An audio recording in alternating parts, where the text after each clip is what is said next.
The combine had been sitting behind the auction barn for so long that grass had grown through the header. Its paint had faded from green to a dull gray-green beneath years of sun, rain, and dust. One front tire had collapsed into the soil, the cab windows were clouded with dirt, and a jagged hole had been punched through the lower pane on the driver's side. A length of baling wire held one access panel shut. The engine compartment was open. Inside, mice had packed straw around the belts. Most people walked past without slowing down. Walter Briggs did not. He stood beside the machine with both hands in the pockets of his old canvas coat, studying it, while the auctioneer moved through rows of plows, grain carts, and rusted cultivators. Walter was 68 years old and had spent nearly 40 of those years repairing farm equipment. He no longer owned a full shop. He no longer employed 2 apprentices. After his wife died, he sold most of his tools, leased out nearly all his land, and kept only a small farmhouse, 1 barn, and 11 acres of corn that he harvested with borrowed machinery. People in the county still called him when an old tractor refused to start. They did not call as often as they used to. Modern machines came with sealed components, computer codes, and service contracts. Farmers replaced control modules instead of opening gearboxes. Walter had become useful only when something was too old for the dealership to understand. The combine behind the barn was certainly old enough. A white card tied to the ladder read, "Non-running. Engine seized. Parts unknown. Selazis." Walter stepped closer. The feeder house was bent. Several fingers were missing from the header. One drive chain had rusted into a stiff curve. The unloading auger was dented near its base, and a dark stain beneath the rear axle suggested hydraulic oil had been leaking for years. Nothing about it looked repairable at a reasonable cost. That was why Walter kept looking. Machines failed in recognizable ways. A bearing overheated and burned blue. A belt broke and polished one side of a pulley. A gearbox cracked near its highest load point. Years of use left patterns. This machine had patterns Walter could not explain. He crouched near the left side and brushed dirt away from a rectangular housing mounted beneath the threshing section. It was heavier than it needed to be. The bolts were different sizes. 4 were standard factory heads. 2 had been drilled and safety wired by hand. The housing itself had been cut, widened, and welded back together with careful overlapping beads. It was not a field repair. A farmer fixing a broken housing would have used whatever steel was available and welded only enough to make it hold. This had been modified deliberately. Someone had wanted access to the inside again. "You planning to crawl under it?" Walter looked up. Hank Mercer stood a few feet away, holding a paper cup of coffee. Hank owned a salvage yard and had bought most of the dead equipment from farms within 50 miles. He looked at the combine, then at Walter. "That thing isn't worth getting your coat dirty." Walter wiped rust from his fingers. "What model is it?" Hank shrugged. "Old? The plate's missing." "Then it's old and anonymous." Walter stood. "Where did it come from?" "The Garrison place." Walter knew the name. The Garrison farm had been sold after the last surviving brother entered a nursing home. The family had already auctioned the cattle, tractors, and usable implement. This combine had been left behind a machine shed because no hauling company wanted to move it. Hank took a sip of coffee. "I offered to cut it up where it sat. The family wanted everything sold through the auction." "You look inside?" I looked at the weight. Hank nodded toward the machine. 12, maybe 13 tons. "I'll take it if the price stays low enough." "For parts?" "For steel." Walter looked again at the modified housing. Near the top edge, beneath a layer of grease, were 3 shallow marks. Not damage, measurement lines. Each had been scratched into the steel and labeled with numbers so faint that Walter had to lean closer to see them. Hank laughed. "You found treasure?" "No." "Then stop staring like it owes you money." The auctioneer's voice grew louder as he approached the final row. A crowd followed him, though it had thinned during the afternoon. The better equipment was already gone. Only broken wagons, incomplete implements, and scrap remained. When they reached the combine, the auctioneer slapped one tire. "Last major item of the day. Non-running combine. Sold as is. Where is? Buyer responsible for removal." He asked for $500. No one moved. 300. Silence. 100. A man near the back laughed. You paying us to haul it? The crowd chuckled. The auctioneer lowered the opening bid to $50. Hank raised 2 fingers.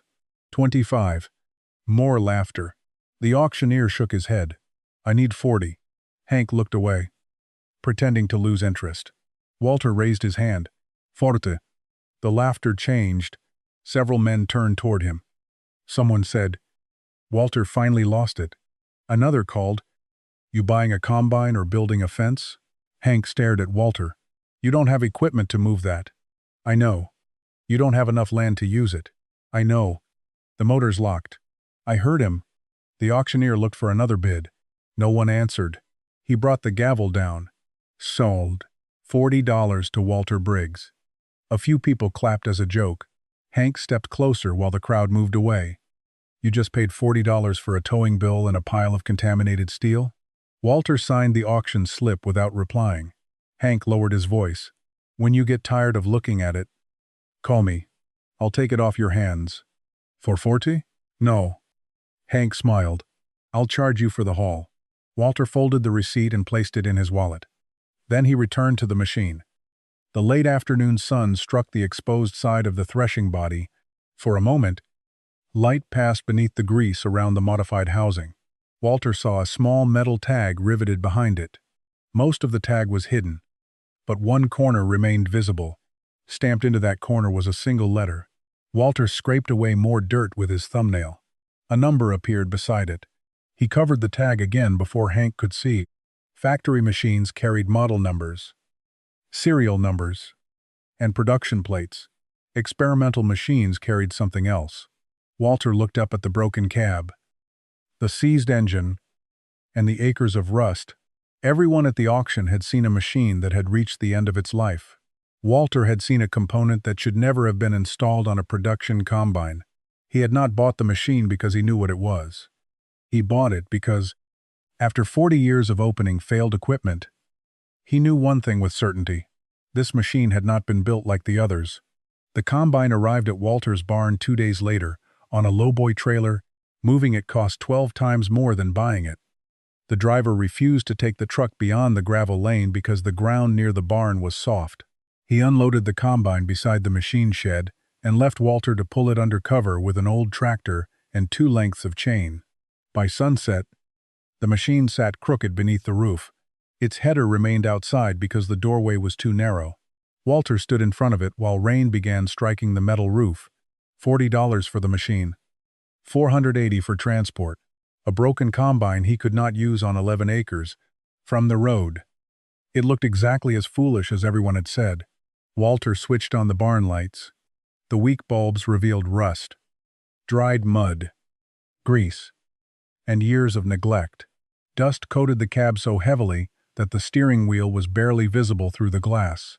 He placed the auction receipt inside a metal drawer and began with the identification plates. Every production machine left a trail: model number, serial number, casting codes, engine plate, transmission stamp. Even when the main tag disappeared, smaller numbers remained on parts that had been assembled at different factories. Walter had identified stolen tractors from axle castings and rebuilt balers from gearbox dates. A machine could lose its name. It could not easily lose its history. He cleaned the frame rail with kerosene and a stiff brush. Beneath the grime, he found 2 empty rivet holes where the main serial plate had once been mounted. The surrounding paint was darker, preserving the shape of the missing plate. It had been rectangular, narrower than the standard plates Walter remembered from similar machines. He measured the holes, 3 7/8 inches apart. That was wrong. He checked again. The distance did not match any mounting pattern he knew. A voice came from the doorway. You actually paid to bring it home. Eli Turner entered carrying a toolbox. He was 26, thin, and always wore clean work gloves until the first bolt refused to move. He worked at a dealership in town, mostly replacing sensors and wiring harnesses on modern tractors. Walter had not called him. Eli had come because half the county had heard about the combine. I wanted to see the famous $40 mistake, he said. Walter pointed toward the frame. Find the serial number. Eli looked at the empty rivet holes. It's gone. The main plate is gone. Same thing. Walter handed him a wire brush. Eli stared at it. You know dealerships have digital records now. This machine was built before your dealership had digital anything. Eli began cleaning the opposite side of the frame. For nearly an hour, they worked without finding a complete identification number. They found casting dates on 2 housings. One suggested the base machine had been built in the late 1960s. The engine block appeared slightly newer. A hydraulic pump carried a part number from a different product line. That did not surprise Walter. Old farm equipment rarely remained original. Engines were replaced. Pumps were adapted. Parts were borrowed from whatever machine happened to be available. But the modifications on this combine did not look like ordinary repairs. Behind the left service panel, Walter found a row of small holes drilled at exact intervals along a mounting bracket. Only 4 were in use. The others had been plugged and painted over. Something had been repositioned several times. He touched the metal around the holes. No cracking. No damage. They were adjustment points.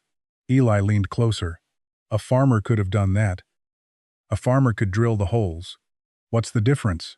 Walter pointed at the edges. Every hole was deburred. Eli shrugged. So? Someone expected to move the part. Test it. And move it again. Walter removed the baling wire from the panel. The latch underneath was intact. The wire had not been holding the panel closed because the latch was broken. It had been preventing someone from opening it. The panel resisted at first. Walter worked a flat bar beneath the edge. Careful not to bend the metal. When it opened, a layer of mouse bedding fell onto the floor. Behind it sat a narrow chain drive connected to the unusual rectangular housing Walter had noticed at the auction. The chain was not listed on the faded service diagram inside the panel.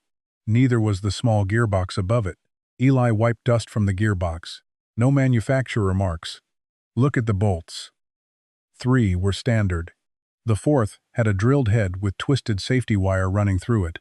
Eli frowned. I've seen that on aircraft. And test equipment. Walter reached deeper with a flashlight. A second tag was mounted behind the gearbox. This one had not been removed. It was a plain aluminum strip, no larger than 2 fingers. Darkened with oil. Walter cleaned it slowly. The stamped characters appeared one at a time. X Deset. Below them was another sequence. Reitre, 6 Fjorden. Eli read it twice. Model X Deset? No. How do you know? Because manufacturers don't stamp model plates by hand. The characters were uneven. The X sat slightly higher than the numbers. One side of the 7 was deeper, as if the person holding the punch had struck it twice. This was not a production identification plate. It was a shop tag, a temporary label used while a machine or assembly was being tested. Eli took out his phone and searched the number. No result. He tried combinations with the manufacturer's name, the approximate year, and the word combine. Nothing. Walter was not surprised. An experimental designation might never appear in a parts catalog. It might exist only in engineering notes, internal reports, or records that had never been digitized. Eli leaned against the tire. Or somebody made the tag in a barn. Walter nodded. That's possible. You sound disappointed. I sound careful. He opened the upper access door and examined the metal around the threshing chamber. The factory paint had been removed in a long oval area. New steel had been welded into the original body, creating extra space around the internal mechanism. The welds were old but precise. Each bead overlapped the next at nearly the same length. Small numbers had been scratched beside several mounting positions. 1, 2, 3, 4. Test settings. Walter climbed into the cab. The seat had collapsed, and rodent damage covered the floor. The main controls appeared ordinary until he wiped the right side of the console. 3 additional lever slots had been cut through the panel. Only 1 lever remained. The other 2 openings had been sealed with fitted plates.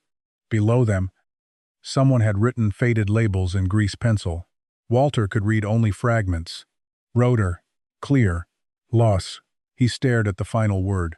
Eli climbed halfway up the ladder. Find something? Walter pointed.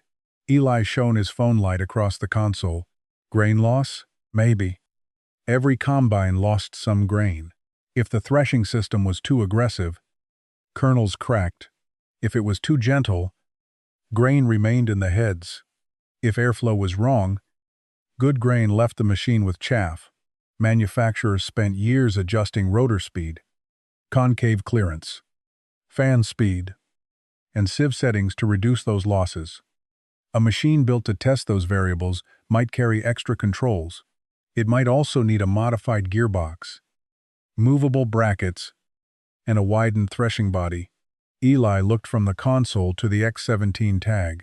You think it's a prototype? Walter stepped down from the cab. I think somebody used it to test something. That's almost the same thing. No. He turned off the flashlight. A prototype is a conclusion. Walter looked at the strange controls, the hand-stamped tag, and the modified housing. This is evidence. The distinction mattered. Evidence could be misunderstood. It could also be destroyed. Walter closed the service panel without cleaning anything else. Eli watched him. We're stopping? For tonight? I thought you wanted to know what it was. I do. Walter tied a clean cloth around the X17 gearbox, so no one would disturb it. But before we take apart another piece, we need to know which marks belong to the machine and which marks tell its story. Outside, rain ran down the combine's faded body and gathered beneath the frame. The county still believed Walter had bought scrap. Walter was beginning to believe the machine had once been something else. What worried him was not that he might be wrong. It was that someone had gone to considerable effort to remove the one plate that could have proved him right. Walter returned to the barn before sunrise. He did not bring a wrench. He brought a camera, chalk, numbered tags, and 3 notebooks. Eli arrived 20 minutes later carrying coffee and a socket set. Walter pointed at the tools. Leave those on the bench. Eli looked toward the combine. We're not opening it? We're documenting it. You already photographed the tag. The tag is one piece. Walter placed a ruler beside the modified housing and took photographs from 4 angles. If this machine was used for testing, every adjustment matters. Once we remove something, we may erase the order in which it was changed. Eli set down the socket set reluctantly. Walter began with the chain drive behind the left panel. He tagged each sprocket, measured its diameter, counted every tooth, and recorded the position of the adjustable bracket. The work was slow. That was intentional. The upper sprocket carried fresh-looking wear on one side, while the lower one was polished evenly around its full surface. The difference suggested they had not spent the same number of hours together. Walter ran one finger along the upper teeth. This sprocket was replaced later. Eli leaned closer. How can you tell? Wear pattern. Maybe the original broke. Maybe. Walter wrote the observation down without deciding what it meant. They moved to the gearbox. Its casing had no manufacturer's logo, but the 2 halves had matching numbers scratched along the seam. Someone had marked them before assembly to ensure the same pieces stayed together. A narrow inspection plug sat near the bottom. Walter loosened it carefully. Dark oil touched the end of the threads. The gearbox had not run dry. That mattered. A farmer trying to keep a failing combine alive might have adapted a gearbox and ignored proper lubrication once harvest ended. An engineering team would have monitored it. Walter smelled the oil. Old, but not burned. He collected a small sample in a glass jar and labeled it. Eli watched him. You planning to test 50-year-old oil? I'm planning not to throw away evidence. The next panel covered the threshing chamber. Walter removed only the outer fasteners after photographing each one. 2 bolts were factory originals. 3 were later replacements. One carried a tiny spot of red paint across the head and surrounding metal, a thumper mark. If the bolt moved, the painted line would break. Eli touched it. That's still lined up. Walter nodded, which means nobody has opened this section since the mark was applied. They did not remove that bolt. Instead, Walter opened a lower inspection door that had already been designed for access. He aimed a work light inside.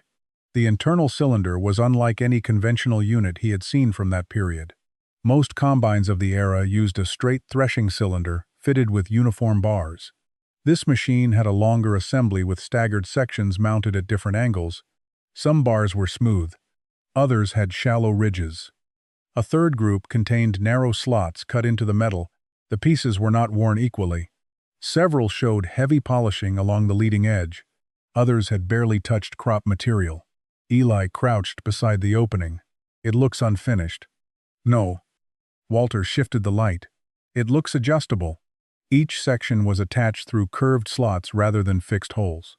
The angle of the bars could be changed without replacing the entire assembly. Beside the slots were small stamped numbers. 12 degrees. 18. 24. Walter photographed every marking. The mechanism allowed an operator or engineer to change how aggressively the material moved through the threshing chamber. A sharper angle would keep crop material inside longer. A flatter angle could move it through faster. That kind of flexibility made little sense on a production machine intended for ordinary farmers. It made perfect sense on a test machine comparing different configurations. Eli reached toward one of the bars. Walter stopped his hand. Don't touch the polished surface. Why? Your skin leaves oil. It's rusted steel. It's a wear record. Walter pointed to the dark layer trapped near one edge. Tiny fragments of dried plant material remained compressed beneath a washer. If preserved well enough, they might reveal what crop had been tested. Wheat, corn, barley, perhaps something more difficult to separate. Walter used tweezers to remove one fragment and sealed it in a paper envelope. They continued toward the rear of the machine. The cleaning shoe had also been altered. The sieve frame contained extra pivot points. A cable ran from the frame toward the additional control slots inside the cab. Walter traced it with a flashlight. The cable did not control one setting. It changed two movements at once. When the sieve angle increased, a linked arm also adjusted an internal baffle. Eli studied the mechanism. Why connect them? To keep two variables in balance? So the operator wouldn't have to adjust both? Or so the engineers could repeat the same setting every time? Near the linkage, they found a metal scale, marked from 0 to 10. Numbers 3, cease, and 8 had been circled in red pencil. Walter opened his notebook. The machine was beginning to tell a consistent story. Movable threshing bars, adjustable internal spacing, linked sieve controls, hand-marked test positions, a separate gearbox, extra operator levers. Every modification concerned the same problem, controlling how crop material moved through the machine and how grain was separated from waste. They reached the rear axle near noon. Behind it, Walter found 4 narrow brackets welded beneath the discharge area. The brackets held nothing now. Eli suggested they had once supported a guard. Walter shook his head. They're too far apart. He measured the spacing. Each bracket aligned with a different point across the rear of the machine. Something had once been mounted there to collect material coming out of separate sections. Sampling trays. Walter said. Eli looked at him. To measure what the machine threw away? Walter nodded. Engineers testing grain loss would need to capture material from the discharge and compare the amount of grain left in it. A farmer would look behind the combine and estimate. A test team would collect, weigh, and record. Walter searched the underside. One bracket still contained part of a broken aluminum clip. Stamped into it was a faded number. Not a part number. A sample position. Walter stood slowly. The clues no longer pointed toward an ordinary repair. Someone had modified the combine, so individual settings could be tested, repeated, and measured. That still did not prove John Deere had built it. It did not prove X17 was an official prototype. But it proved one thing. This machine had been used as an instrument. Eli walked around the combine, looking at it differently now. At the auction, it looked like somebody kept changing parts because nothing worked. Walter closed the inspection door. Maybe they kept changing parts because they were learning which version worked best. In the cab, they found one final clue. Behind the damaged seat was a narrow steel box bolted to the floor. It had no lock. The lid was held shut by corrosion. Walter photographed it before pressing gently against one corner. The lid lifted less than an inch. Inside was a stack of brittle paper. He could see lines, columns, and handwritten numbers. Walter lowered the lid immediately. Eli moved closer. Test records? Maybe. You're not opening it? Not until we can do it without destroying them. Walter placed a numbered tag on the box and covered the broken cab window against moisture. By evening, They had removed almost nothing. But the notebooks held more than 60 observations, hundreds of photographs, and a clear mechanical pattern. The combine had not been modified to keep it running. It had been modified so someone could keep asking it questions. Walter stood at the barn door. As the light faded across the rusted machine, the people at the auction had believed age and damage had erased its value. Walter now understood that the damage had preserved something unexpected. No one had repaired the machine for decades. No one had modernized it. No one had replaced the strange mechanisms. It had been abandoned before anyone could turn it back into an ordinary combine. And somewhere inside the steel box behind the driver's seat might be the record of exactly what X-17 had been built to discover. Walter did not open the steel box. For 3 days, it remained behind the combine seat beneath a temporary cover. Walter had fitted over the broken cab window. The papers inside appeared dry, but their edges were curled and dark. One careless pull could destroy whatever had survived. Instead, Walter began with the machine's history. The auction records identified it only as part of the garrison estate. No model, no purchase date, no maintenance file. At the county office, Walter searched tax records, insurance forms, and old farm inventories. The garrison farm had once covered nearly 1,200 acres. It produced corn, wheat, oats, and seed grasses. Seed grass caught Walter's attention. Uneven maturity made it difficult to harvest cleanly. A machine designed to reduce grain loss would have had a reason to be tested there. An old insurance form listed Calvin Garrison as the principal operator. Calvin had died 12 years earlier. His younger brother, Roy, was still alive. Eli drove Walter to a care home 40 miles north. "You think he'll remember one machine after 50 years?" Eli asked. "He may remember what made it unusual." Roy Garrison was 89. He sat near a window with a folded newspaper in his lap. His hearing was poor, and several times he lost track of Walter's questions. But when Walter placed a photograph of the combine on the table, Roy's expression changed. "That thing was loud," he said. "What kind of loud?" Roy frowned. "Not broken. Different." He could not describe the mechanism. He remembered only a deep, pulsing sound, and men stopping the combine repeatedly during harvest. They ran the same strip more than once, Roy said, or maybe the field beside it. "Been too long." Walter showed him a photograph of the rear brackets. Roy traced one finger across the image. "They hung something back there." "What?" "Canvas, I think. Sheets on the ground." "To collect grain?" Roy looked uncertain. "They picked through the straw. Counted things." That matched Walter's theory about sampling trays. But he wrote it down as memory, not proof. "Do you remember who they were?" "Company men." "Which company?" Roy shook his head. "Green trucks. Could have been Deere. Could have been the dealer." Walter showed him the X-17 tag. Roy stared at it for a long time. "There was an engineer," he said. "Do you remember his name?" Roy closed his eyes. "Hale? Something Hale." "Daniel?" Roy opened his eyes. "Maybe." Calvin called him Dan. The name was not certain, but it was enough to continue. Roy remembered the engineer carrying a dark notebook and spending more time beneath the machine than inside the cab. He also remembered arguments. Calvin said they finally had it working. Roy said, "Then the men stopped coming." "What happened to the combine?" "Calvin used it after that. 1 season, maybe 2. "Why did he park it?" "Special part broke. Dealer couldn't get another." Roy's memories became less reliable when Walter asked about later years. He recalled someone asking for the machine back. He could not remember when. He thought 2 men had removed a large plate, but he was unsure whether Calvin had been present. "They took papers from the farm office," Roy said, "or Calvin said they did." Walter showed him the cab. Roy pointed toward the rear of the seat. There was a metal box. Walter remained still. "Did Calvin mention it?" Roy nodded slowly. "Said not to let anyone take it." "Why?" Roy looked toward the window. "Something about Hale keeping the real numbers there." The truth? Maybe that was the word. The visit produced no official proof. Only fragments. A noisy test machine. Canvas behind the discharge. A possible engineer named Hale. A failed special drive. And a box Calvin wanted protected. On the drive home, Eli glanced at Walter.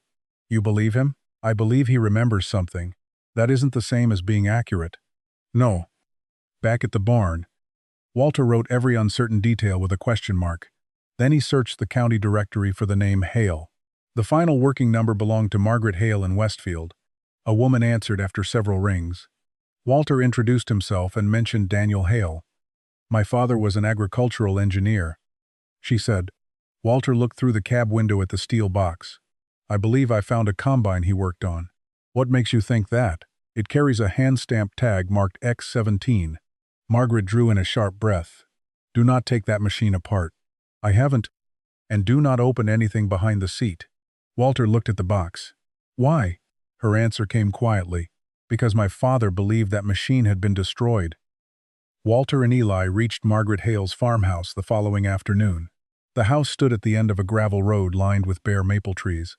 Behind the garage was a narrow workshop with 2 dusty windows and a roof patched in 3 different colors. Margaret met them at the door. She did not bring out a box immediately. Instead, she studied Walter for several seconds. You said the machine carries the mark X17. Walter nodded. And you haven't taken the unusual parts apart? No. Good. She unlocked the workshop. Inside, shelves held old measuring tools, rusted drafting instruments, and cardboard cartons labeled by year.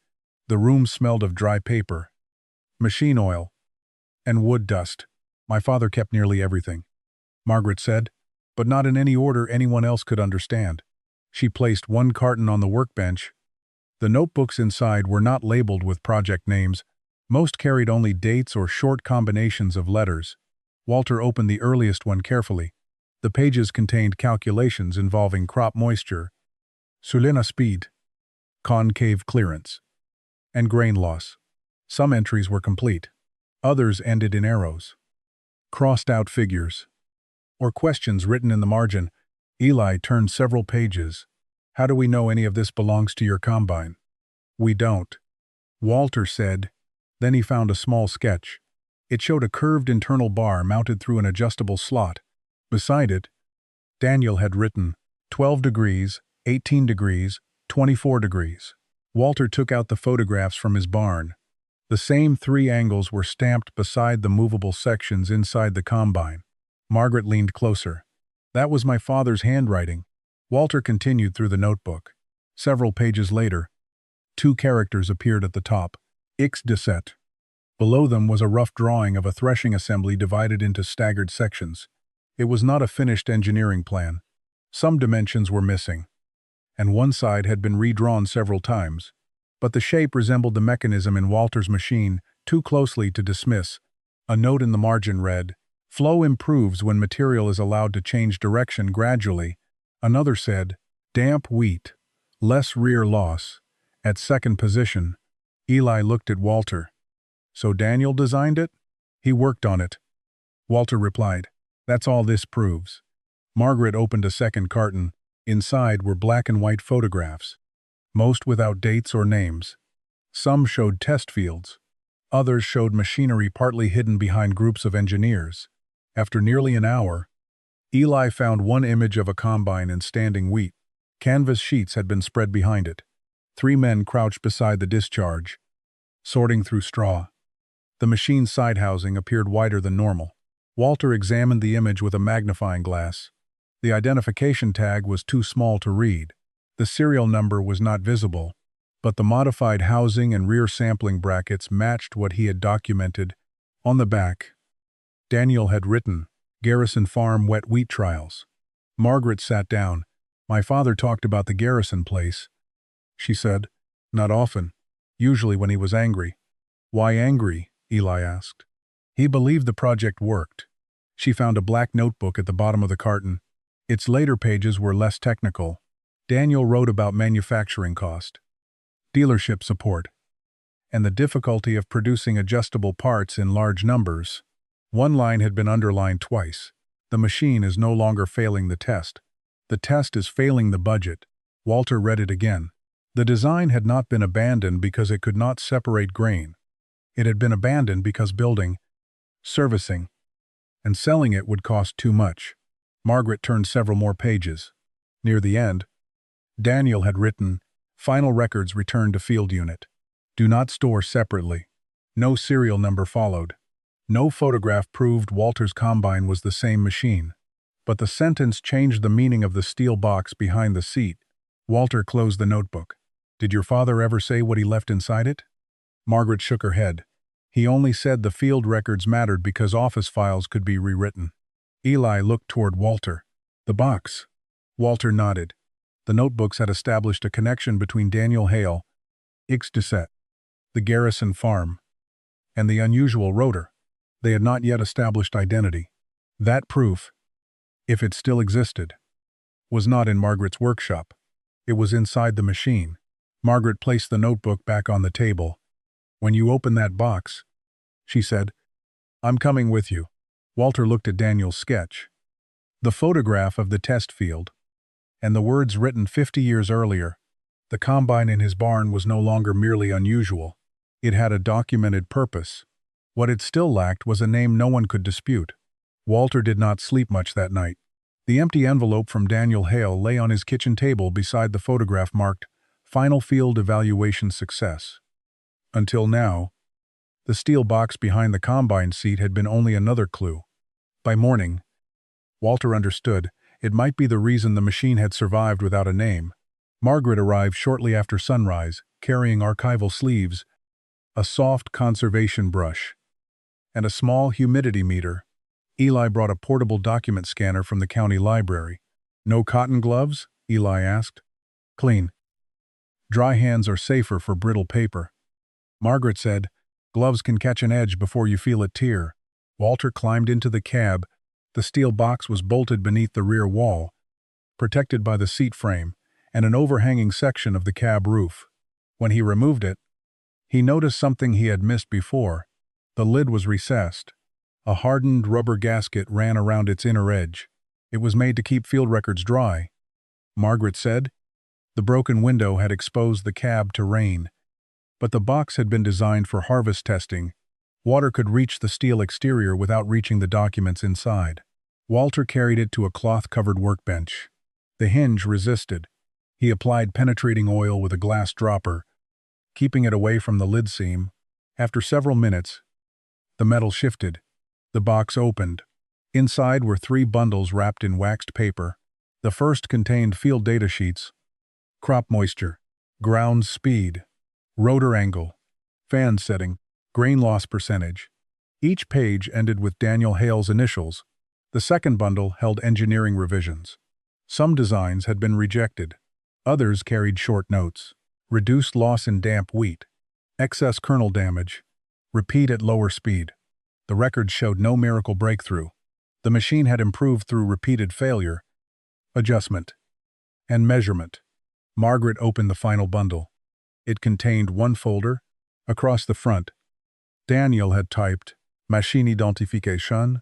Inside was a report naming the unit: Prototype XD Sept, Variable Flow Rotor Evaluation Unit, John Deere Engineering Test Division. Below it appeared a base production serial number. Walter carried the report to the combine. The original plate was missing, but the production serial should also have been stamped into the frame near the front axle. He cleaned the area with solvent and a soft brass brush. Nothing appeared. Eli examined the frame under a low-angle work light. "There," he said. A thin rectangular patch had been blended into the steel beneath several layers of paint. It was not a structural repair. The edges were too regular. Someone had covered the stamped area deliberately. Walter did not reach for a grinder. Grinding could erase the shallow numbers beneath the patch. Instead, he photographed the surface and called Martin Keller, a retired machinist who had restored historical engines for the county museum. Martin arrived with a portable ultrasonic thickness gauge and a narrow inspection camera. The readings confirmed that a thin plate had been attached over the original frame's surface. "The welds are only at the corners," Martin said. "We can remove them without touching what's underneath." He drilled the 4 weld points under magnification. Stopping before the bit reached the frame, the plate lifted free. Beneath it, shallow numbers emerged. Walter compared them with Daniel's report. Every digit matched. No one spoke for several seconds. Eli finally let out a breath. It really is X17. Walter rested his hand against the faded frame. Margaret stared at the serial number. Her eyes wet. My father believed they destroyed it. Walter looked at the removed plate. Scratched into its hidden side were two initials. C. G. Calvin Garrison. The missing identification plate, the concealed serial number, and the protected records were no longer separate mysteries. Calvin had hidden the machine's identity himself. Perhaps he feared the company would reclaim it before paying what the farm was owed.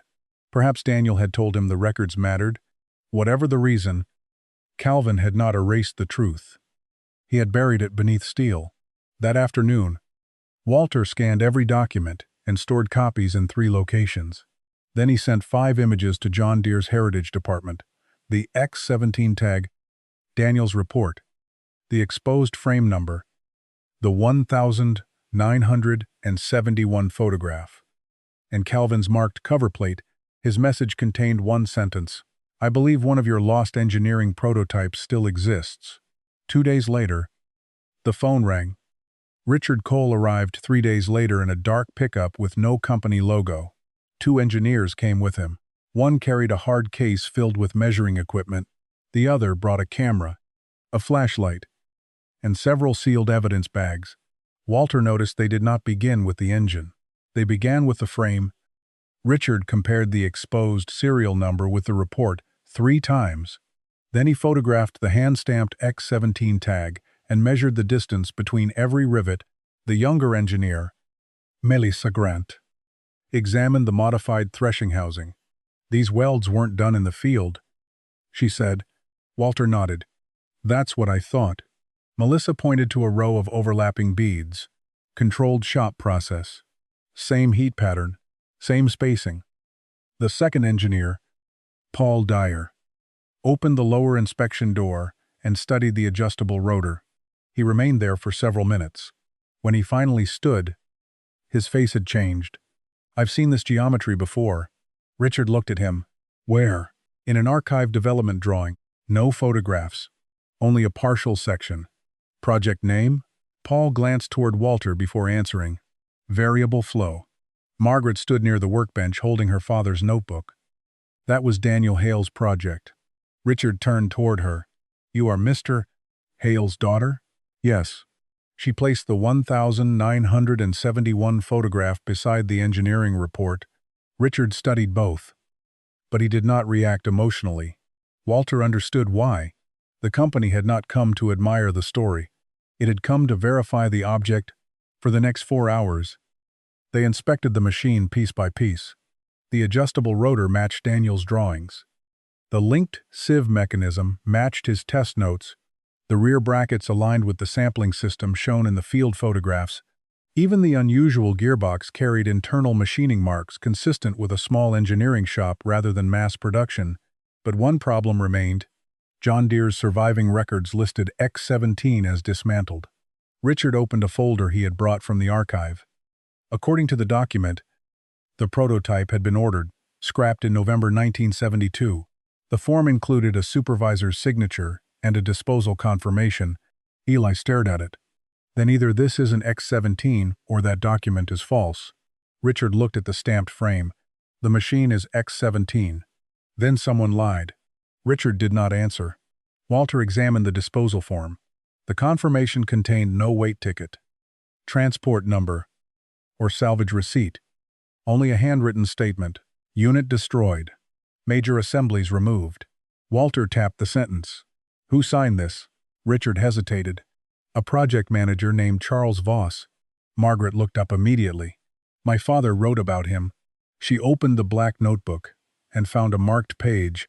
Daniel described repeated arguments with Voss over the project. Voss believed X17 was too expensive and delayed more practical machines. Daniel believed the test results justified continued development. The final entry mentioning him was brief. "Voss wants the machine erased. Not evaluated." The barn went silent. Richard closed the notebook gently. "This is not proof of misconduct." "No," Walter said, "but it explains why the records say one thing and the machine says another." Melissa moved to the rear of the combine. She used a small mirror to inspect the space behind the modified housing. "There's another plate inside." Walter brought a light. The plate was nearly invisible, mounted between the housing and the main frame. It could not be read without removing the outer cover. Richard looked at Walter. "We need access." Walter shook his head. "Not by tearing it apart. We can document every step. That section still has an unbroken paint mark." Richard understood the problem. Opening it could destroy evidence, showing the assembly had remained untouched since testing. Paul suggested using a flexible inspection camera through an existing service opening. Walter agreed. They guided the camera slowly between the components. The image appeared on a small monitor. At first, there was only grease and shadow. Then the plate came into view. Faded stamped letters covered its surface. Melissa adjusted the focus. The first line became readable. Test Assembly 17R. The second line listed a date. Arlingtian Shuryat Arshayirat. The final line contained 4 words. Final approved rotor configuration. Margaret covered her mouth. That phrase did not merely identify the machine. It proved the system had reached an approved final test stage before the project was canceled. Paul photographed the screen repeatedly. Richard stepped away from the combine and called someone. He spoke quietly for several minutes.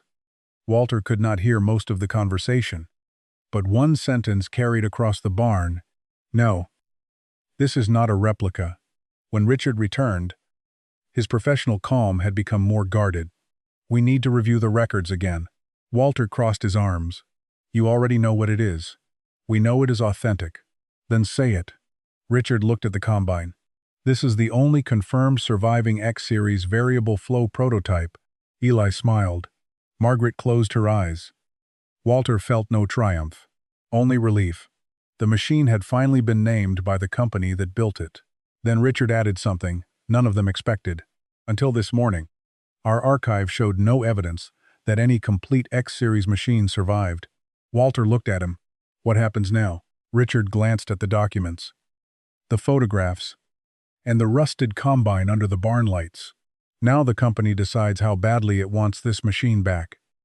John Deere did not make an offer the day its engineers confirmed X17. Richard Cole explained that the company still had to review ownership, conservation cost, historical significance, and the legal status of Daniel Hale's records. "The combine belongs to Walter." Margaret said, "The notebooks and photographs belong to my family." Richard nodded. Any acquisition would require separate agreements. That distinction mattered. Walter could sell the machine. He could not sell Daniel's papers. For nearly 2 weeks, no one called. Then Richard asked Walter and Margaret to meet at the barn. He arrived alone with 2 folders. The first was addressed to Walter. The second carried Margaret's name. Richard placed Walter's folder on the workbench.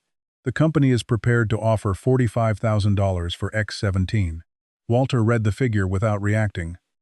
The amount was extraordinary compared with the $40 he had paid at auction, but the company had already identified the combine as the only confirmed surviving X-Series variable flow prototype. "What does the price include?" Walter asked. "The machine, transportation, and the right to conserve it within the company's historical collection. Public display, not guaranteed. Research access, subject to archive policy." Walter closed the folder. Richard turned to Margaret. "The second proposal concerns your father's materials.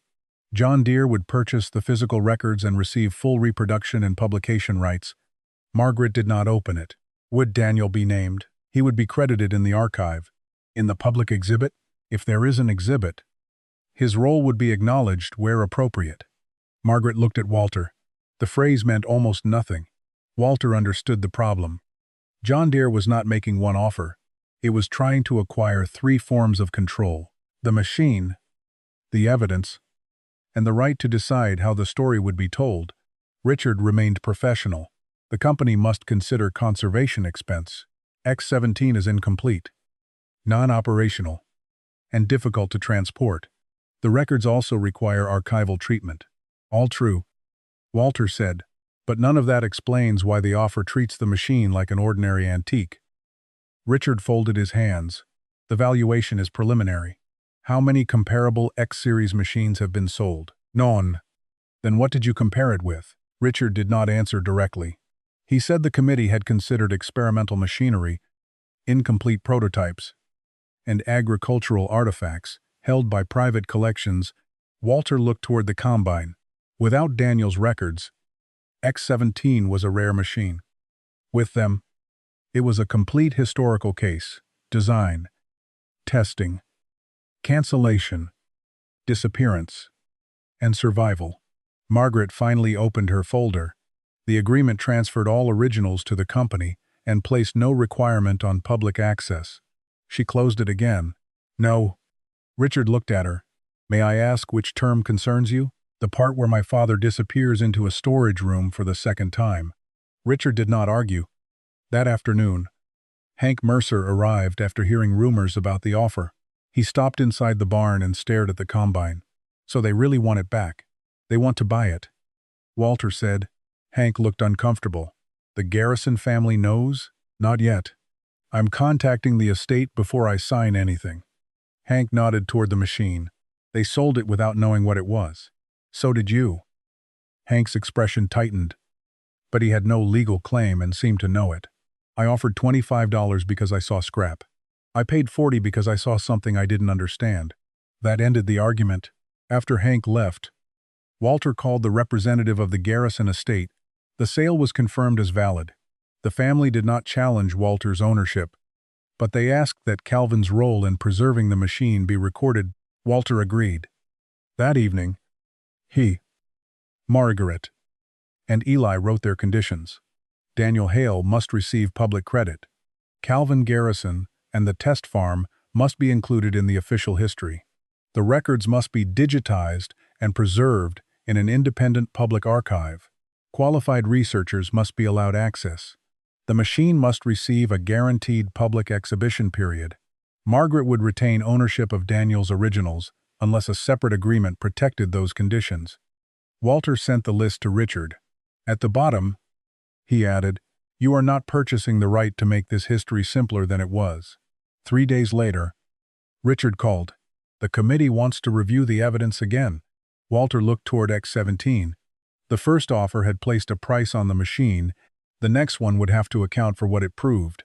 John Deere did not reject Walter's conditions. Instead, Richard Cole asked permission to compare Daniel Hale's test records with several restricted engineering files that had not been reviewed in decades. Margaret approved the request on one condition: no original document would leave Walter's barn. The company received digital copies for 9 days. Walter heard nothing. Then Richard called. We found 3 files connected to Variable Flow. Walter sat at his kitchen table. What do they say? They confirmed Daniel's results. That mattered more than another identification plate or serial number. John Deere had already accepted that the machine was X-17. The unanswered question was why X-17 mattered. Richard explained that the prototype had been tested beside 2 standard combines under several crop conditions. In dry wheat, the improvement was modest. In damp, uneven wheat, the difference became significant. X-17 reduced measured grain loss while maintaining steady crop flow through the threshing system. It also required fewer shutdowns caused by uneven material entering the machine. How significant? Walter asked. One final report recorded a reduction of approximately 22% under that specific test condition. Walter remained cautious. One test, one documented comparison. Richard said, not proof that every farm would get the same result. That distinction was important. X-17 had not solved harvesting for everyone. It had demonstrated that controlling crop flow through adjustable internal geometry could improve performance when field conditions changed. The engineering worked. The manufacturing economics did not. The surviving budget reports showed that the adjustable rotor required expensive machining. Assembly time was nearly twice that of a standard system. Dealers would have needed new tools, replacement parts, and mechanic training. John Deere had not canceled a useless machine. It had canceled a machine the market was not yet prepared to build or support. Richard arrived at the barn that afternoon with Melissa Grant. They brought no measuring equipment, only archival copies, an evaluation worksheet. Melissa laid 2 engineering summaries beside Daniel's handwritten sheets. The numbers were not identical, but the test dates, field conditions, and machine settings aligned. Daniel's private records had preserved details missing from the company archive. The company archive independently confirmed his conclusions. Together, the two collections formed something neither possessed alone, a nearly complete history of an abandoned engineering program. Richard opened another file. It concerned the disposal order. The machine had been authorized for dismantling, but the confirmation had been signed before X-17 was received by the disposal yard. No freight record, salvage receipt, or verified inventory followed. The archive had treated an administrative form as proof of destruction. For more than 50 years, paper had said the machine was gone. The machine had said otherwise. Melissa examined the final test sheets under angled light. Faint pressure marks appeared on the reverse of one carbon copy form. Several words slowly became visible. Approved for advanced development. Below them were 3 sets of initials. One belonged to Daniel Hale. Another belonged to a senior test engineer.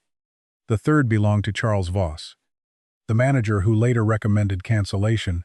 Margaret stared at the initials. He knew it worked. Richard nodded. He approved its technical performance. He later opposed production because of cost. That was not misconduct. It was a business decision. But history had compressed that decision into a simpler, less accurate story. The prototype failed and was destroyed. X-17 proved something different. A successful experiment could still lose to manufacturing limits, service complexity, and timing. Richard placed the valuation worksheet before Walter. The first offer had treated X-17 as a rare, incomplete prototype, requiring expensive conservation. The new review would treat it as a unique engineering artifact supported by original test data, independent company records, and a documented connection to later harvesting principles. There were no direct sales comparisons.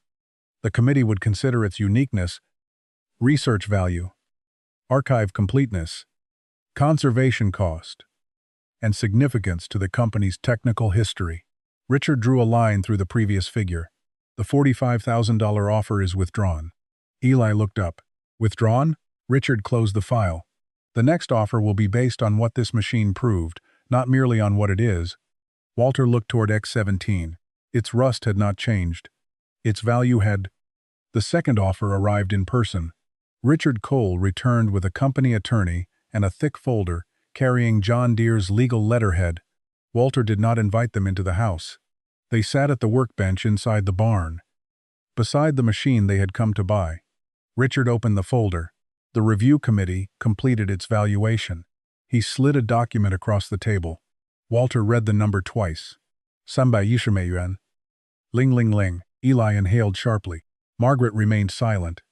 The figure included the combine, Daniel Hale's engineering records, the photographs, the test data, and the right to transport X-17 to the company's historical collection. For a machine bought at auction for $40, the offer was extraordinary. Walter did not look impressed.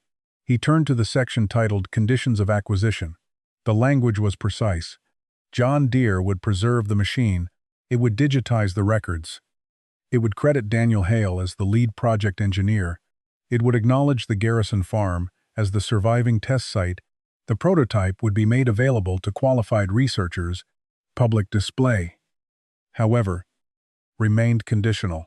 The company promised only that X-17 would be considered for future exhibition. Walter placed one finger on the sentence. This is still weak. The attorney spoke for the first time. Permanent display cannot be guaranteed. Exhibition schedules change. I didn't ask for permanent display. Walter looked at Richard. I asked that the public be allowed to see what this machine proved. Richard leaned forward. We can add a minimum exhibition commitment. How long? 1 year. Where? At a company museum or designated heritage facility. Walter considered it. Margaret studied the contract. And my father's name? It will appear in the exhibit text and digital archive. Richard said, Not project team? No. Daniel Hale by name. That mattered more to her than the money. Walter turned another page. The company also agreed to preserve copies of the records in a public agricultural archive independent of John Deere. That clause had not existed in the first offer. Now the story could not disappear into a private collection. Eli pointed to the sale price. You could buy back land with that? Walter ignored him. He had learned long ago that a large number could distract from a bad agreement. At the bottom of the contract, one clause transferred all interpretive and publication rights to the company. Walter read it carefully. This has to change. The attorney frowned. That is standard language. It gives you control over how the history is described. It allows the company to manage its own collection. It allows the company to remove the uncomfortable parts. Richard looked at the attorney. Walter continued. The machine was declared destroyed when it wasn't. Daniel's results were reduced to failure when they weren't. Calvin Garrison protected the records. That history stays attached. The attorney began to object. Richard stopped him. What wording do you want? Walter had already prepared it. He handed over one page. The proposed clause required any public account of X17 to include 4 verified facts. The prototype met its final performance target. The project ended primarily because of production cost and service complexity. The machine survived because the Garrison family retained it. Daniel Hale's records were essential to its identification. Richard read the page slowly. This is unusually specific. So is the machine. The attorney asked for time to review the language. They moved outside while Walter, Margaret, and Eli remained in the barn. Eli could not take his eyes off the offer. $310,000. Margaret looked at Walter. Are you going to accept? If they accept the clause, and if they don't, then the machine stays. Ellie stared at him. You would walk away? Walter looked at X17. The rust remained. The engine was still seized. The cracked glass had not repaired itself because a corporation had assigned a number to the machine. Its value had changed only because people finally understood what they were seeing. If I sell it without the truth, Walter said, then Hank was right. It becomes metal with a price. Richard returned 20 minutes later. The attorney stayed outside. We can accept most of the language. Most? We need one revision. The company cannot state production cost was the only reason for cancellation. Walter nodded. That's fair. The records show several concerns. Richard rewrote the sentence. The project was discontinued despite successful field performance because of manufacturing cost, service complexity, and limited commercial readiness at the time. Walter read it twice. It was accurate. He signed. Margaret signed the document transfer as Daniel Hale's heir. Richard added his signature last. For several seconds, no one spoke. Then Eli smiled. You bought it for $40. Walter closed the folder. No. He looked at the modified housing, the hand-stamped tag, and the cab where Daniel's records had waited for half a century. I paid $40 for the chance to ask what everyone else had stopped asking. Outside, a truck slowed on the county road. News of the sale had already begun to spread. By evening, people would say Walter Briggs had turned scrap into $310. Ling ling ling. They would be wrong. The money did not come from the rust. It came from the evidence, and from one old mechanic who refused to let a machine be valued before it had been understood. News of the sale reached Hank Mercer before the contract ink had dried. By noon the next day, his truck stopped outside Walter's barn. Hank entered carrying a folded copy of the auction listing. $310,000? Walter was placing photographs into archival sleeves. For the machine, its records, and the preservation agreement. Hank looked toward X17. Nothing about it appeared more valuable than it had at the auction. The paint was still faded. The engine was still seized. Rust still covered the lower panels. Yet engineers had begun preparing the combine for transport, as though every scratch required permission to touch. Hank unfolded the listing. Non-running combine? Parts unknown. Sold as is. Walter nodded. I read it. You saw the X17 tag before anyone else? I saw 2 characters stamped into a temporary plate, and covered them, until I understood whether they mattered. Hank placed the paper on the workbench. That gave you an advantage. Walter considered the accusation. Yes, he said. I looked closer. Hank had expected denial. The answer unsettled him. He walked around the combine, stopping beside the widened housing. For years, he had evaluated old machinery quickly. Engine block, tears, radiator, copper. Steel weight. Speed mattered because salvage margins were narrow. A man who spent hours studying every dead combine would lose money before he found anything unusual. Most of the time, Hank's method worked. X17 was the exception that exposed its limit. "I could have bought it," he said. "Yes." "For $25. "Yes." "And you knew enough to bid 40. Walter closed the archival box. "I knew enough to admit I didn't understand it." Hank stared at the machine. That was the difference. Walter had not recognized a lost prototype at the auction. He had recognized a question. Hank had seen only an answer. "Scrap. The Garrison family knows about the sale?" Hank asked. "I contacted the estate before signing." "And?" "They confirmed the auction was valid." Walter explained that the family had not requested money or challenged ownership. They wanted Calvin Garrison's role included in the machine's official history. John Deere had agreed. A display record would state that the Garrison farm retained X17 after the test program ended and that Calvin concealed its identity while protecting the field records. Hank lowered his eyes. "So everybody gets remembered." "Everybody who preserved the truth, except the man who nearly bought it." Walter looked at him. "You'll be remembered too." Hank gave a bitter laugh. "As the fool who offered $25? As the man who saw it first? That isn't much better." "No," Walter said, "but it's accurate." Outside, a transport contractor measured the barn entrance. X17 would leave in 4 days. Hank watched the men calculate clearance around the same machine he had once intended to cut apart. "What will you do with the money?" he asked. "Keep the farm. Reopen the workshop. To repair old equipment? To teach younger mechanics how to examine it before replacing or destroying anything." Eli had suggested combining traditional mechanical training with preservation work. Students would learn to read wear patterns, unusual welds, temporary parts, and field modifications. Walter planned to call it the Briggs Hale Workshop. Hank glanced at the combine again. "You think there are more machines like this?" "No." "Then what are you teaching them to find?" Walter picked up the auction listing and handed it back. The moment when something doesn't fit the explanation, Hank folded the paper carefully. At the doorway, he stopped. "I still think I should have gotten something." Walter nodded toward X17. "You did?" "What?" "The same warning I got." Hank waited. "A price tells you what someone will pay." Walter said, "It doesn't tell you what you're looking at." Hank left without answering. 4 days later, X17 was loaded onto a heavy transport trailer. Before it departed, Walter placed one hand against the exposed serial number. The combine was leaving his farm, but it was no longer disappearing. For the first time, in more than 50 years, it was traveling under its real name. X17 arrived at the John Deere Heritage Facility 6 weeks later. Walter, Margaret, and Eli were invited to the unveiling. The combine had not been restored to look new. Its rust remained. The broken glass remained. Even the hand-stamped tag was left untouched.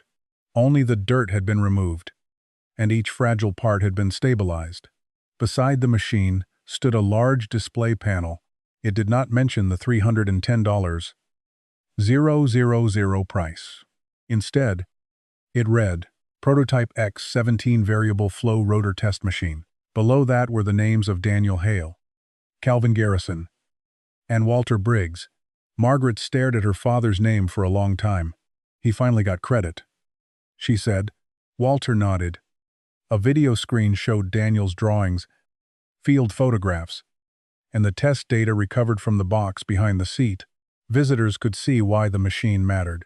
It was not valuable because it was old. It was valuable because it proved an idea had worked decades before manufacturing was ready for it. Eli later joined the preservation team as a trainee. Walter used part of the money to reopen his small workshop. He taught young mechanics how to study wear marks, unusual welds, and modifications before replacing parts. Months later, a student asked him how he had known X17 was worth saving. Walter looked at the photograph hanging above his bench. "I didn't know," he said. "I only noticed one part that didn't belong." The student waited. Walter added, "Most important discoveries begin that way." At the museum, visitors still gathered around the combine. People once called scrap. They saw rust, broken glass, and a machine that could no longer harvest a field. But now they also saw its real name, and the people who had refused to let it disappear again